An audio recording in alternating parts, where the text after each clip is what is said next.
Olá, vocês que nos acompanham pelas redes sociais, a nossa profunda gratidão, dando seguimento ao nosso estudo da Revista Espírita de Allan Kardec, pelo Facebook, pelo YouTube.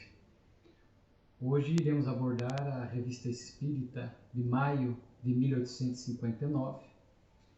Essa revista tem 7 artigos e artigos bem interessantes que nós vamos abordar aqui dentro do nosso estudo, dentro da nossa proposta de estudar a revista de Kardec, esta obra inestimável e ainda esquecida pelo movimento espírita.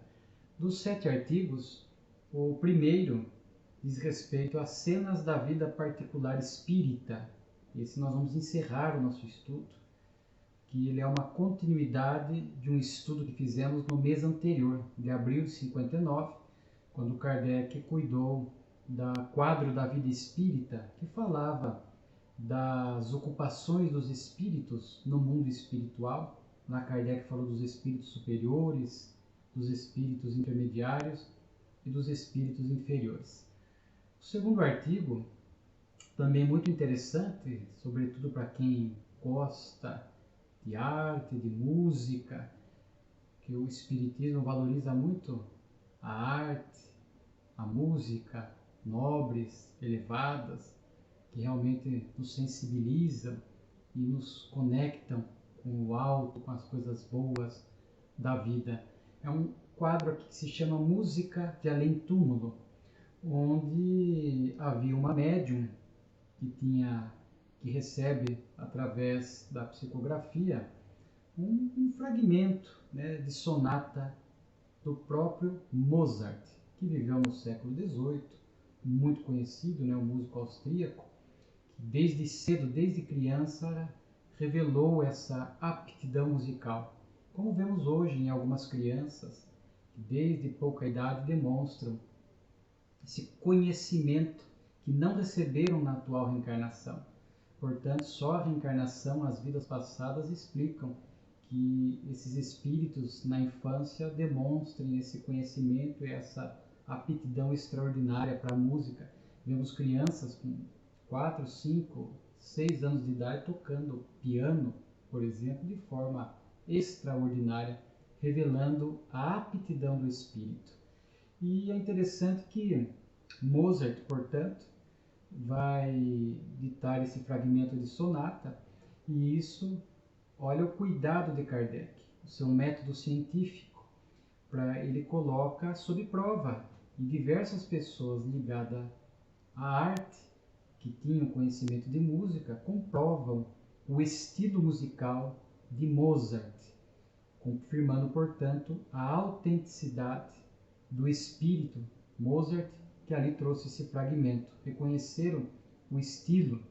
E interessante que Mozart foi evocado. Havia ali uma pianista que inclusive tocou para ele esta sonata que ele ditou ao médium. Ele ficou bastante comovido.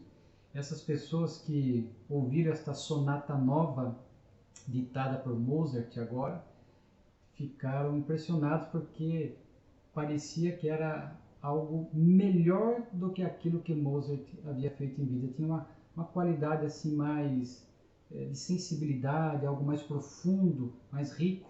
Mozart concorda, fala que esta sonata que ele ditou realmente tem essa característica. Ficou feliz em ouvir a pianista tocando. E lembramos que temos já referências de Mozart na Revista Espírita, ele que é um espírito já mais elevado do que aqueles que habitam aqui a Terra, porque está já no mundo superior, em Júpiter. Lembramos que tivemos até referências sobre a habitação de Mozart em Júpiter, abordamos já em estudos anteriores. E é interessante também que é citado Chopin, né? É um músico já do século XIX, um pianista polonês, e ele também, a pianista que havia tocado a sonata, pedaço da sonata de Mozart, também tocou algo de Chopin. E ali Mozart, evocado, faz referência a ele também. Mozart chega a dizer que curiosidade de um planeta mais elevado, que a natureza lá emite sons harmoniosos e que lá eles têm sentidos a mais, adicionais, que nós ainda não temos na Terra. Então lá a música, a arte ganha em dimensão e em profundidade por conta dessa harmonia, dessa elevação e desses sentidos adicionais que ele tem para apreciar essas questões. E é interessante que ele consente na evocação de Chopin, dizendo que ele é um pouco mais triste do que Mozart, e portanto não estaria na mesma condição espiritual dele.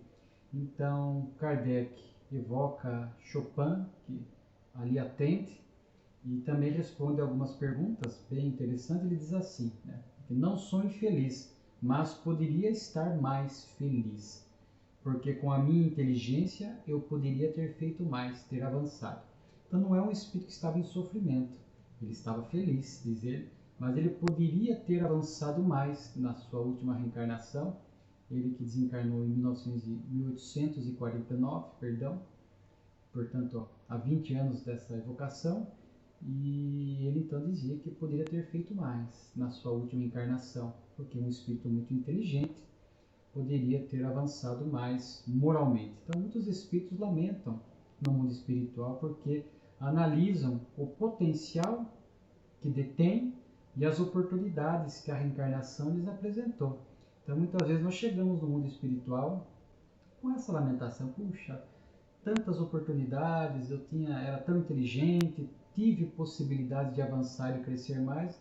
Então há esta lamentação moral no mundo espiritual, o que serve de alerta para nós, a fim de que possamos colocar a nossa inteligência a serviço do bem, do nosso progresso espiritual, possamos aproveitar as oportunidades, a fim de que não venhamos a lamentar depois no mundo espiritual. E ele diz assim, né, que também estava um pouco mais triste porque não havia executado bem uma prova. Ele não cita qual prova, mas diz que suportou uma prova que ele não teria vivenciado muito bem. E falando da música no mundo espiritual, encontramos, ele faz uma referência que no mundo espiritual eles têm pessoas que executam músicos com uma qualidade impressionante, que não dá para se comparar com a música executada aqui na Terra. Lá ele diz que as músicas são executadas por músicos completos. Ele diz assim: se assim eu posso me expressar com a própria garganta.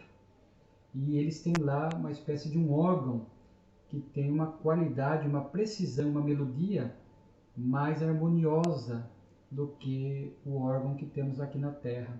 Então eles conseguem reproduzir músicas no mundo espiritual que mais ricas, que tocam mais a alma, mais harmoniosas por conta desses músicos e por conta desses instrumentos melhores do que o nosso. E às vezes a gente encontra referências disso na literatura espírita.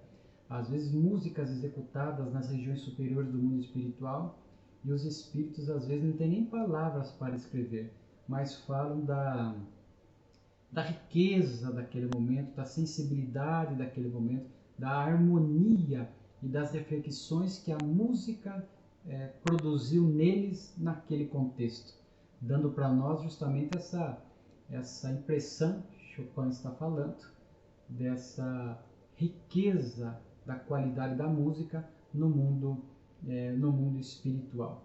E Chopin, vai fazer referência de que ele não está vinculado a nenhum mundo exclusivo, que ele sou errante, não pertenço a nenhum planeta exclusivamente, diz ele. E Mozart, em complemento, mais evoluído que Chopin, vem ali dando um suporte à comunicação espiritual, vem dizer que existem mundos destinados a seres errantes, campos de repouso de uma longa erraticidade. E aqui nós, para quem gosta de estudar, buscar a questão 224 do Livro dos Espíritos, e depois nós vamos ver que há um artigo na sequência que Kardec aborda essa questão, nós vamos citar, porque errante, erraticidade, se refere a este período que o espírito está na pátria espiritual, no estado de erraticidade, desvinculado do corpo, ainda progredindo e aguardando uma nova reencarnação para dar seguimento ao seu progresso. E a circunstância que faz com que esses espíritos passem por um período longo de erraticidade, maior do que o habitual. Não há um prazo certo, mas aqui na Terra, às vezes pelas narrativas, o espírito, conforme a sua necessidade, quanto mais devedor, em regra, reencarna mais rápido. Às vezes espíritos reencarnam com 20 anos de erraticidade, 40, 50 anos de erraticidade. Como falei, não há regra, mas há alguns que passam por longos períodos de erraticidade, 100, 150, 200 anos, mas não parados, estão em pleno progresso, porque o espírito também progride no mundo espiritual. Então, esse estado de erraticidade, está na questão 224 de O Livro dos Espíritos de Kardec. E aí o próximo artigo da Revista Espírita nos remete a este tema, mundos transitórios. Porque ao ouvir esta referência de mundos errantes, transitórios, Kardec questiona Santo Agostinho, o nobre espírito, a fim de extrair maiores informações a respeito desse tema. E é interessante que aqui nós vamos ver mais uma vez o papel da Revista Espírita como laboratório e servindo de base para as obras básicas da codificação. A segunda edição de O Livro dos Espíritos, de 1860, vai conter essas perguntas que Kardec faz a Santo Agostinho, e são as perguntas que estão no capítulo 6º, na segunda parte, de 234 a 236, tratando desse tema. E Santo Agostinho dá um exemplo bem interessante. Ele fala como se fosse aves de imigração, aves de arribação, diz ele, que depois de um longo voo fazem um descanso nas ilhas a fim de seguirem a sua viagem e o seu destino. Então, espíritos, depois de algumas reencarnações, de muito esforço, às vezes passam por esses períodos longos de erraticidade, onde continuam progredindo, como se, entre aspas, descansassem um pouco da vida material, da condição de reencarnados, para que sigam o seu destino, ou seja, sigam o progresso. E ele diz que esses mundos transitórios podem ser habitados por seres corpóreos, seres materiais, que estão em corpos reencarnados, mas que a superfície desses planetas são estéreis, porque se há seres corpóreos lá, eles nada precisam, têm naturalmente outros meios de sobrevivência que nós desconhecemos. Podem usar, por exemplo, a respiração, como nós sabemos, e outros meios que desconhecemos. E perguntado, fala que é uma situação transitória do planeta, nessa condição de acolher espíritos errantes, de pouso para os espíritos errantes, e diz que a Terra, uma curiosidade, a Terra já foi um mundo errante, um mundo transitório na sua formação. Serviu, portanto, de campo de pouso para espíritos que passavam por uma longa erraticidade. Então a Terra já foi, agora naturalmente não é mais, até porque vemos que não temos hoje uma superfície estéril aqui. A nossa natureza produz frutos, recursos materiais, matéria-prima para a nossa necessidade de sobrevivência. Então é um assunto bem interessante saber a respeito dessa questão de mundos transitórios ou mundos errantes. Quem quiser estudar um pouco mais, questão 234 a 236 do Livro dos Espíritos. Depois nós temos o artigo chamado Ligação entre o Espírito e o Corpo. Kardec evoca uma pessoa viva, a senhora Schultz. Isso vai acontecer na Revista Espírita, dentro dessas pesquisas, dentro dessa busca de aprendizado que o nobre codificador fazia, para ver como era a condição de um espírito evocado, mas um espírito que ainda está reencarnado. E no momento de sono, portanto, enquanto o corpo repousa, o espírito é evocado e Kardec colhia essas impressões. E é interessante que ela vai trazer informação interessante, dizendo que ela estava muito fatigada, cansada, e que o espírito, ainda no estado de sono, estava ligado ao corpo, como um balão amarrado num poste. Então vejamos essa comparação, um balão amarrado num poste. E conforme esse balão balança com o vento, ele, em alguma medida, o poste sofre solavancos deste balão. Então o corpo é como se fosse o poste. E à medida que o espírito se movimenta, porque durante o sono, que ainda está ligado ao corpo, e o corpo sofre esses impactos, essas influências. Então vejamos que a atividade do espírito durante o sono traz repercussão para o corpo físico. Então, às vezes, uma atividade muito exaustiva, ligada a questões, desejos materiais, ambições materiais, saímos do corpo e vamos para regiões inferiores, dá vazão aos nossos instintos, e lá nos movimentamos, estamos no meio de energias de má qualidade, acordamos muitas vezes sem repouso, com a mente cansada, com o corpo cansado. Então vemos que a atividade do espírito reflete no corpo físico. Quando o espírito vai para as atividades boas no mundo espiritual, pelas próprias energias elevadas envolvidas, de amor, de bem, isso faz com que, em que pese o espírito esteja ativo nas atividades do bem, essas energias, quando o espírito volta, eles traz junto com ele, e isso em alguma medida vitaliza e ajuda no descanso do corpo. As pessoas acordam revigoradas, renovadas. Mas é interessante que Kardec diz que nos encarnados, os médiuns videntes enxergam, portanto, um cordão. É uma luz que sai da altura do peito e vai na direção do infinito, ou seja, vai na direção do corpo físico, que é esse chamado cordão fluídico, alguns chamam de cordão de prata, pela sua coloração, que comprova que o espírito ainda está ligado ao corpo, a uma pessoa viva. Mas Kardec recebe este alerta, mas cuidado, porque às vezes espíritos que estão na iminência, ali, estão no instante da morte, ou logo após a desencarnação, podem ainda apresentar este laço fluídico, porque como estão no instante da morte ou logo após, conforme o seu grau de vínculo com o corpo, de materialização, às vezes esse rompimento desse laço, do vínculo do espírito com o corpo, às vezes é mais demorado. Então é possível que o médium vidente veja este cordão fluídico e muitas vezes falar uma pessoa viva, muitas vezes pode ser alguém que está no instante da morte ou logo após a desencarnação e ainda não se desligou do corpo. Claro que é uma situação rara, mas é um apontamento doutrinário importante. Depois nós temos o próximo artigo aqui da Revista Espírita, refutação de um artigo que foi publicado no jornal Le Univers, que é o Universo, a tradução, onde um abade escreve um artigo atacando o espiritismo, falando várias coisas equivocadas, distorcendo. Lembra que nós já estudamos um artigo onde Kardec não responderia a todos os ataques, que ele estabeleceu um critério elevado para quando escrever algo na defesa da doutrina, e aqui ele opta por escrever, porque o ataque distorce a doutrina espírita. Ele diz, nesse caso não posso me silenciar porque há erros graves no artigo que podem induzir pessoas em erro. O abade chega a dizer que o espiritismo se dedica à evocação dos mortos, à necromancia, e sabemos que isso não acontece. Que dá a impressão, até hoje há essa impressão, esta ideia equivocada, que nós vamos à casa espírita para evocar os mortos, que nós espíritas ficamos dependentes dos espíritos, evocando os espíritos para todas as decisões da nossa vida, o que não é verdade.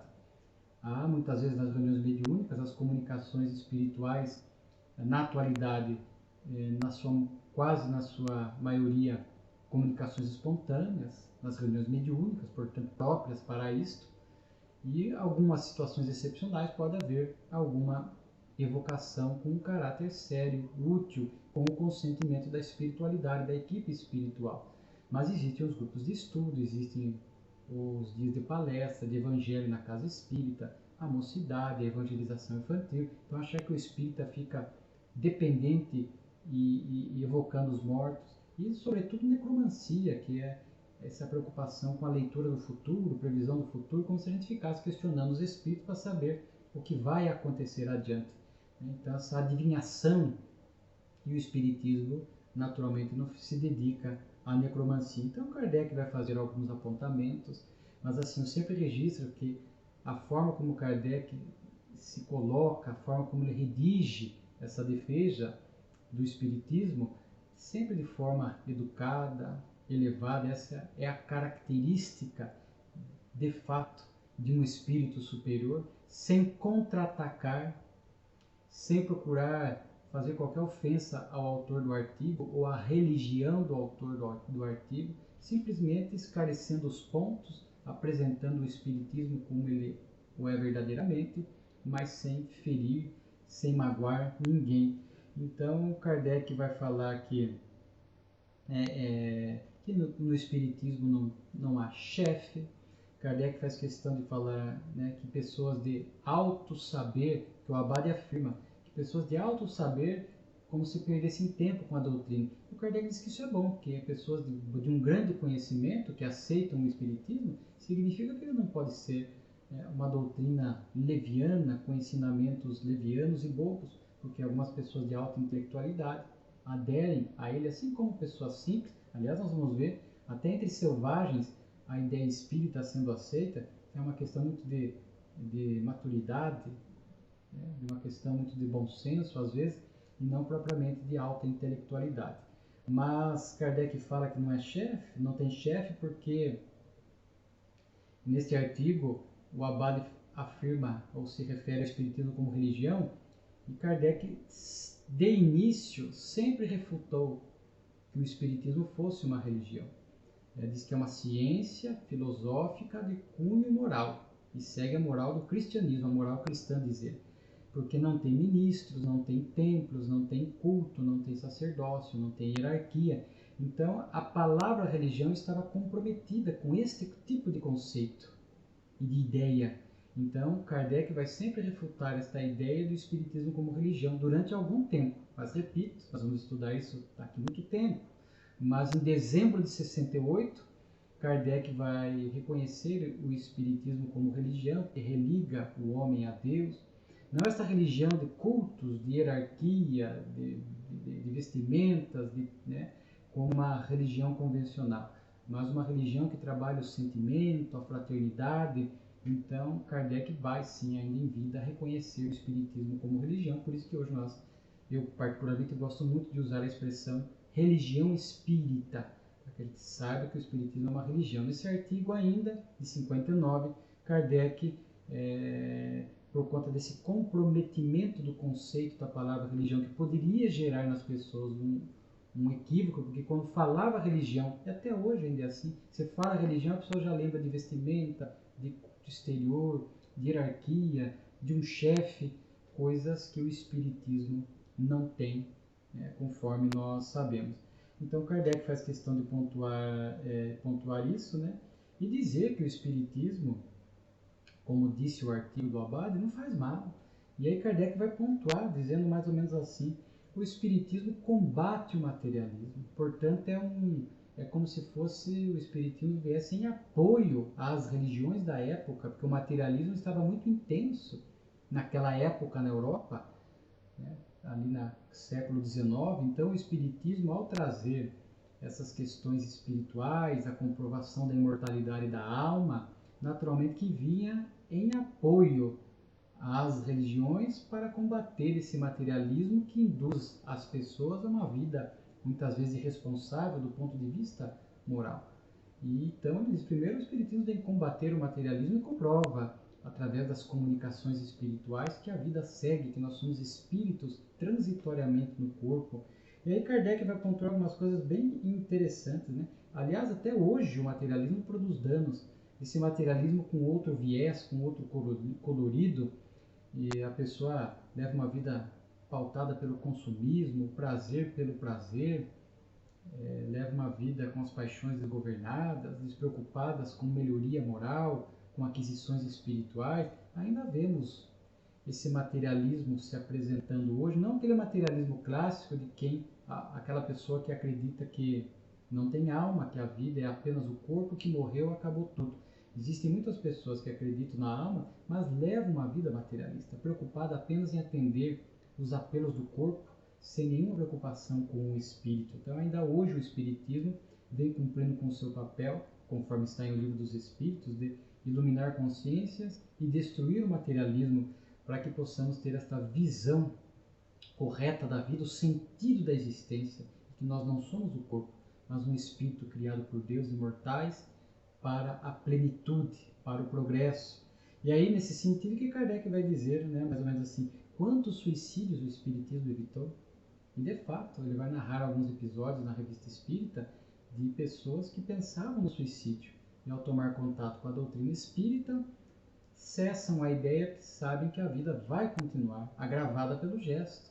Então, quantos suicídios o Espiritismo não evitou, diz Kardec? Isso naquela época. Imaginemos até hoje o quantos ódios acalmou pela sua proposta de elevação da moral cristã, da própria reencarnação, que cultivar ódio, alimentar ódio, se vingar, faz com que o espírito complique o seu futuro, se comprometa diante da lei de causa e efeito, que o que vale a pena realmente é perdoar. Então, quantos ódios ele acalmou? Resignação para as misérias e as tribulações da vida, porque apresenta a lei de causa e efeito, nos explica a causa do sofrimento, que a gente tem que enfrentar com resignação, que é para nós um aprendizado, muitas vezes pedido pelo próprio Espírito. Então, quanta resignação, né? E pede para que nos amemos como irmãos, repetindo o preceito do Cristo, né? Amarmos uns aos outros como eu vos amei. Então, Kardec fala que o Espiritismo salva almas nesse sentido, não na salvação, no sentido de que priva das lutas e depois da morte vai para um local de contemplação eterna, mas salvar nesse sentido de fazer com que o espírito aproveite a reencarnação, atenda à finalidade da reencarnação, que é desenvolver o sentimento, a inteligência, praticar o bem. Portanto, faz com que a alma siga vigorosa na lei do progresso a que ela está destinada. Então, salvar nesse sentido, né? Não no sentido, às vezes, que algumas religiões emprestam a esta palavra salvação. Então, não pode fazer o mal, diz Kardec. Então, é um artigo muito bem estruturado, longo, recomendamos a leitura na íntegra. Sempre que nós estamos aqui abordando, é em síntese e recomendando que vocês possam buscar depois a leitura da Revista Espírita na íntegra, que está disponível, por exemplo, no site da Federação Espírita Brasileira, para que você possa baixar no seu computador, no seu equipamento e possa ler na íntegra, porque tem muito conhecimento, né? E dando seguimento, penúltimo artigo que nós tínhamos feito referência, Livro dos Espíritos entre os Selvagens. Aqui Kardec recebe uma carta de Lima, aqui no Peru, aqui na América do Sul, onde a pessoa disse que tinha o Livro dos Espíritos há muitos anos e que ela visitava aborígenes que ficavam ali na encosta oriental dos Andes e lia, às vezes, com eles algumas questões, algumas ideias espíritas, e ele se surpreendeu como que algumas ideias espíritas encontravam receptividade entre aqueles selvagens, principalmente a questão da reencarnação. E eles chegavam até a perguntar, dizendo se um dia eles reencarnariam entre os brancos, portanto, entre a sociedade civilizada. Então vejamos que interessante, porque a ideia da reencarnação está presente desde que o homem está aqui na Terra, né? Desde o hinduísmo, culturas antigas. Então isso faz parte da cultura de muitas religiões, de muitos povos, onde esta ideia é muito bem aceita, mesmo entre culturas indígenas que acreditam nesse ir e vir, embora não saibam às vezes como funciona essa questão da reencarnação, às vezes tem até distorcida, como falamos já da metempsicose, que por punição pode voltar em corpos de animais. Alguns mantêm essa ideia, embora da reencarnação mais distorcida, mas vejamos a ideia das múltiplas vidas muito presentes. No oriental encontramos com muita facilidade hoje religiões do budismo, né? Fala da reencarnação. Alguns estudiosos chegam a dizer que a própria Cabala, né, chega a falar da reencarnação, e tantas outras religiões, né, presentes no judaísmo, Yugu, e o Espiritismo veio fortalecer, revigorar essa ideia de reencarnação no planeta com mais amplitude, com mais informações, e revigorando sobretudo nesse lado ocidental do planeta, onde ainda, repito, havia um materialismo muito intenso e uma rejeição muito grande à reencarnação dentro de padrões de lógica, né, de bom senso. E por fim, o último artigo que nós havíamos comentado para encerrar o nosso estudo. Vejamos quão rica está a Revista Espírita, né, de maio de 59.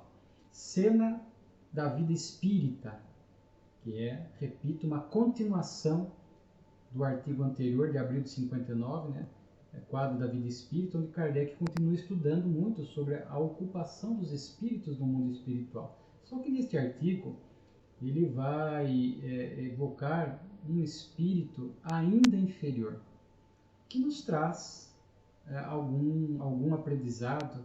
Só para vocês terem uma ideia, o espírito é Pierre Laflamme, e Kardec se utilizou de um extraordinário médium, diz ele, um médium psicográfico, de psicografia, audiente, de excelente qualidade, e Kardec o espírito foi amigo do médium no colégio, portanto, enquanto crianças, o médium sequer se recordava dele. Foi necessário o espírito fazer menção a alguns episódios, até pitoresco, dizendo que já havia dado uma surra no médium, enquanto crianças, e ele lembra, e são duas evocações, em datas distintas, mas concentradas num único artigo, e vejamos a grandeza de Kardec quando fazia as perguntas. Perguntas de qualidade superior, nobre, instrutivas, não de mera curiosidade. São 68 perguntas nas duas evocações. Nós separamos aqui alguns pontos. Mais uma vez, recomendamos a você que a leitura, o estudo na íntegra. O espírito diz que havia morrido aos 20 anos de idade, há 15 anos atrás, aqui da evocação. Morreu, diz assim, por desatino de moço, falta de juízo. Então, certamente por escolhas equivocadas que fez. Quando nós desencarnamos por desatino de moço, naturalmente aí abre para nós a grande possibilidade de ser uma desencarnação precoce, às vezes até em condições de suicídio indireto. Às vezes a pessoa leva uma vida desajuizada, vícios, ambientes não recomendáveis, expondo a sua vida a perigo e se colocando nesse risco de uma desencarnação antes do previsto do planejamento reencarnatório. Dá-nos a impressão de que isto aconteceu com este espírito, né? Por uma vida leviana, imprudente, irresponsável, se coloca nessa condição. Então, muitos que vivem assim se colocam nessa condição, frequentando ambientes às vezes nada recomendáveis, a possibilidade da desencarnação antes do que previsto no planejamento reencarnatório. E é interessante aqui, mais uma vez, para comprovar a autenticidade, Kardec fazia questão de comprovar a autenticidade, como ele fez com Mozart, no estilo do fragmento de sonata. Aqui o espírito cita o nome de um tio, que era o seu único parente sobrevivente, e dá o endereço. Quer dizer, o médium não podia criar isso. Era uma informação que ele desconhecia. Tanto que ali Kardec faz uma nota dizendo que o médium depois foi nesse endereço, encontrou o tio do espírito, que aí está encarnado, e o tio confirmou, ele falou do sobrinho, etc. Então, uma confirmação da autenticidade da comunicação espiritual, né? E aí o Kardec vai estabelecendo um diálogo, o espírito chega a dizer, através do médium, que estava ali numa causa ao lado, observando alguns quadros, uma vida inútil, de desocupado, de ocioso no mundo espiritual. Nós já dissemos que quando a pessoa leva uma vida assim aqui, inútil, desocupada, sem atitudes e escolhas que elevem a vida, pautada pelo bem, pelo progresso, chega ao mundo espiritual com este hábito, tal vida, tal despertar no mundo espiritual. Pode ser que depois de um tempo o espírito tem condições de se arrepender e mudar o rumo existencial, mas no primeiro momento vive-se lá no mundo espiritual como se vivia aqui, com a morte não faz com que a pessoa progrida ou se torne melhor. Então vivia como na Terra, desocupado. Ele chega até a dizer aqui em algumas respostas, olha que curioso, que frequentava teatros, bailes, festas, divertindo-se. Divertão-veja. E ele chega até a dizer, vocês aí encarnados acham que estão a sós em alguns momentos, mas não estão. Nós os acompanhamos, vocês não estão a sós. Então vejam só a nuvem de testemunhas de Paulo de Tarso, né? Os espíritos estão à nossa volta, nos observando, etc. E ele chega a dizer que em reuniões de espíritos superiores nós não podemos entrar. Então, às vezes, quando há um local, uma reunião de cunho elevado, a espiritualidade, se necessária, não permite a entrada de espíritos inferiores, a não ser que seja útil. Às vezes, numa reunião mediúnica, na casa, num templo religioso, permitir que um espírito entre para receber uma orientação, ouvir uma preleção, uma pregação, né, um culto religioso, uma reunião mediúnica na casa espírita, os espíritos permitem, mas com o consentimento dele. Se é uma reunião em que os espíritos superiores não permitem a entrada dos espíritos inferiores, há uma proteção fluídica, naturalmente que esses espíritos não conseguem violar esta proteção. Então há reuniões em que ele podia entrar, há reuniões que ele não podia entrar. Então vejo que para os espíritos inferiores a sua ação tem limites, porque a gente acha que o espírito pode fazer tudo o que quer. Ele próprio chega a dizer em um dado momento que se ele podia aparecer, se fazer visível, ele diz que sim, mas nem sempre é permitido. Então há um controle superior naquilo que os espíritos inferiores podem produzir. Os espíritos mais elevados têm mais amplitude de ação, mas tudo segue o comando, o poder, o pensamento divino. Uma coisa curiosa que eu notei aqui, ele disse que quando encarnado era míope, mas que agora estava enxergando bem. Ele já estava há 20 anos, 15 anos no mundo espiritual. De forma que, às vezes acontece, a pessoa leva uma vida toda míope, dificuldade visual, às vezes cega, e às vezes quando desencarna, num primeiro momento ainda leva este condicionamento da Terra. E conforme mais elevado o espírito, mais rapidamente ele se restabelece e restabelece as suas potencialidades espirituais. Então, por exemplo, alguém que teve problemas de saúde mental grave, um autismo grave, às vezes assim, morreu e desperta do lado de lá já lúcido? Não necessariamente. Não necessariamente. Então, às vezes ele desperta sob a influência da vida que teve na Terra, às vezes com a dificuldade de acuidade visual, com a limitação de lucidez, mas naturalmente que o espírito vai se ambientando, quanto mais elevado, mais rapidamente ele se adapta à vida espiritual. Então pode ser que alguém com dificuldade de acuidade visual, às vezes por algum tempo a mantenha. Agora, se já se adapta ao mundo espiritual, rapidamente restabelece, porque ele já não tem mais os olhos míopes do corpo físico. Naturalmente que é um condicionamento que o espírito leva que ele não consegue, por falta de evolução, rapidamente se desvencilhar no mundo espiritual. Então é um assunto bem interessante. Questão de rejuvenescer.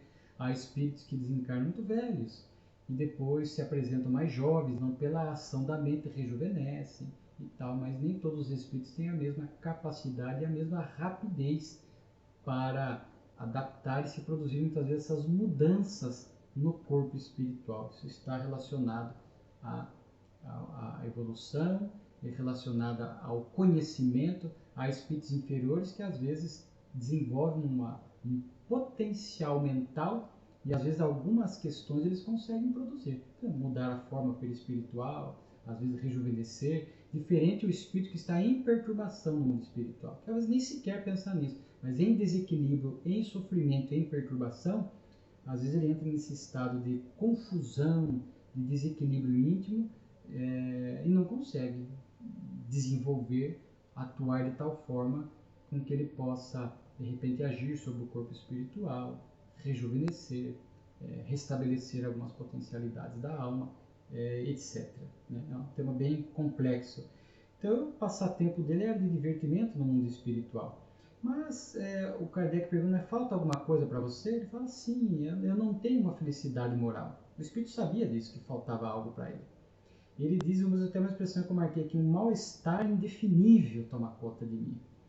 Ou seja, vazio da alma.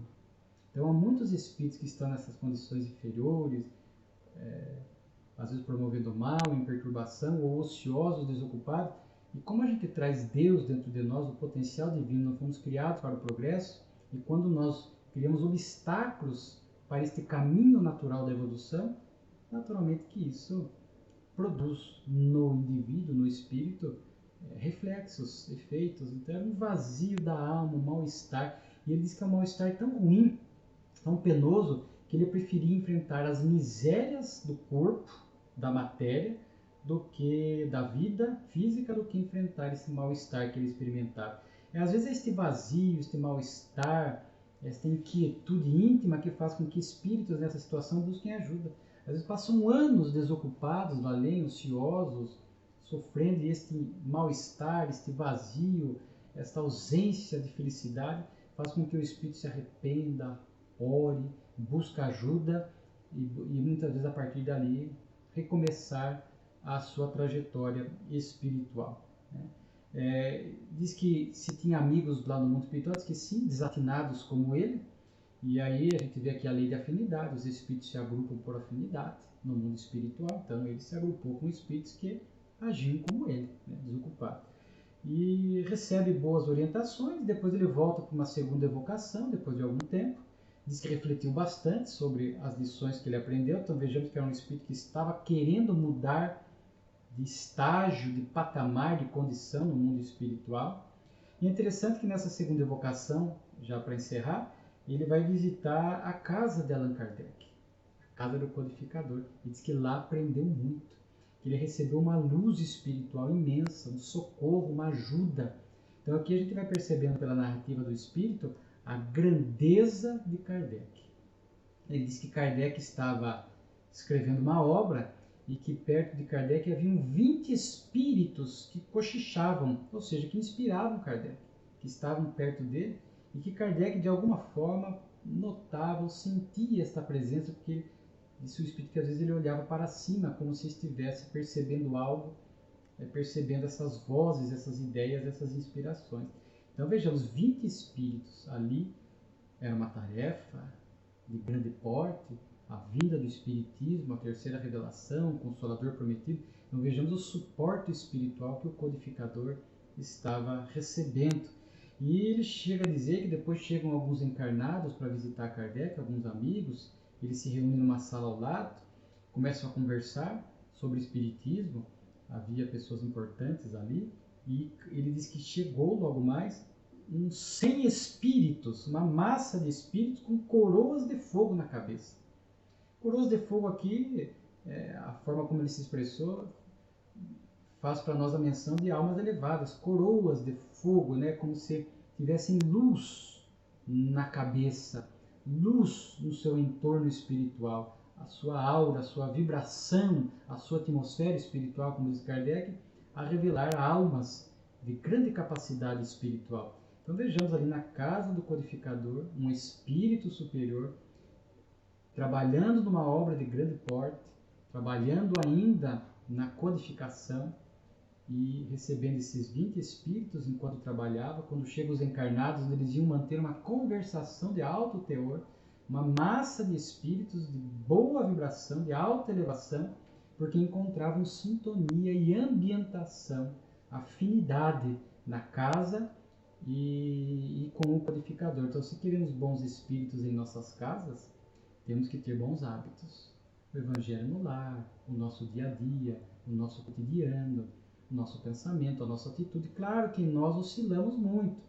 Nós não conseguimos um padrão elevado a todo momento, mas o esforço, o interesse de ser do bem, de praticar o bem, de que falhamos em alguns momentos, atrai companhias espirituais de grande porte. Então, eu achei muito interessante essa descrição dessa visitação do espírito na casa de Kardec, onde ele entrou com consentimento, que era um local elevado. A casa de Kardec era um local de vibrações elevadas, de atividades espirituais nobres. Esse espírito entrou porque foi permitido, naturalmente até para ele coletar esse aprendizado. E ele diz que foi um aprendizado imenso para ele, né? E que a partir dali um espírito sempre estava com ele, o impedindo ou tentando impedir de fazer coisas não recomendáveis.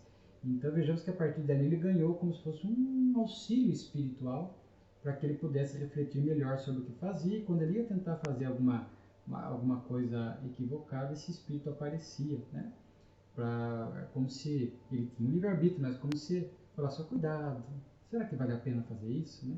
Então, um espírito recebendo esta ajuda espiritual do lado de lá. E por fim, ele narra aqui a questão que ele impediu um furto, que ele estava passando por uma loja, viu uma pessoa lá dentro já com essa intenção de furtar, e ele viu uma pessoa lá, um encarnado, e ele entrou e viu que esse encarnado, esse bandido, né, esse criminoso que estava tentando furtar ali, tinha dois espíritos do lado dele.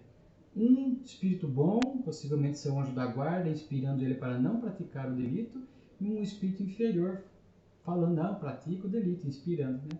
Vejamos essas duas vozes, né? Às vezes alguns desenhos mostram isso, o bom e o mau gênio, né? O bom e o mau guia espiritual, como se a gente tivesse essas duas vozes, né?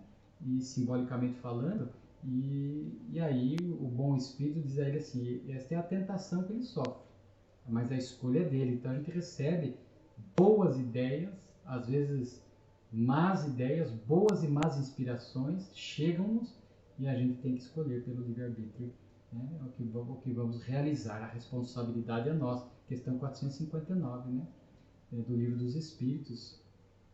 Se os espíritos interferem em nossas vidas, eles dizem sim, mais do que nós imaginamos. Aqui é um caso, a pessoa está praticando um furto, um bom espírito, não faça isso, não vale a pena. Um mau espírito, não faça. Então, quantas vezes em nossas vidas nós vamos deparar com essas ações espirituais sobre nós? Nosso anjo guia, parentes, queridos, bons espíritos, não, pense melhor, cuidado.